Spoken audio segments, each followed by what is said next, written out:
আপনারা সবাই ভালো আছেন। আমি আজকে ইঁচড়ের সালান বানাবো। সালানের মশলা করছি।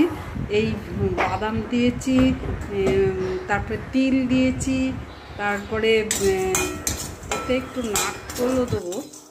আর এই পেঁয়াজ রসুন আদা দিয়েছি।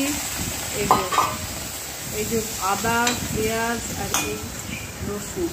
আর এরপরে দেবো জিরে ধনে, নুন হলুদ মিষ্টি তো আছেই, নারকেল দেবো। জিরে ধনে আর জিরে ধনে হলুদ কাশ্মীরি লঙ্কার গুঁড়ো দিয়েছি। নারকেলের ডাস্টটা এখনও দেইনি। এটা আমি গ্রাইন্ডিং মেশিনে যখন এগুলো পিসবো, গ্রাইন্ড করবো তখন দেবো। এটা আমার কেনা ডাস্ট।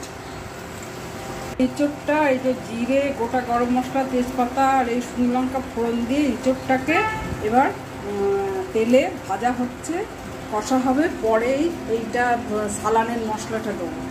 সালানের মশলাটা দিয়েছি আর এই মিষ্টি দিয়েছি, দিয়ে আমি এবার কষবো। তবে বেশিক্ষণ কষবো না, কেন পেঁয়াজ রসুন আদা সব মশলা, সালানের মশলা তো তেলে ভাজাই ছিল। কষে আমি প্রেশারে একটা সিটি দেবো। আমি আগে থেকে এঁচোড়টা সেদ্ধ করে নিইনি, কেননা এঁচোড়টা খুবই কচি। আর নুন হলুদ দিয়ে একটু ভেজে নিয়েছি।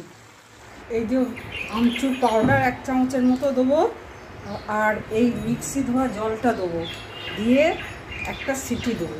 যে একটু গরম মশলা দিলাম, আর একটু ঝাল কম আছে,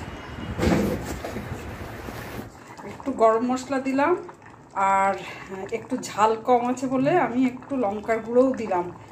আর এবার আমি নামিয়ে নেব। ইঁচড়ের সালান তৈরি হয়ে গেছে। দারুণ খেতে হয়েছে। এই রুটি দিয়ে এখন খাবো।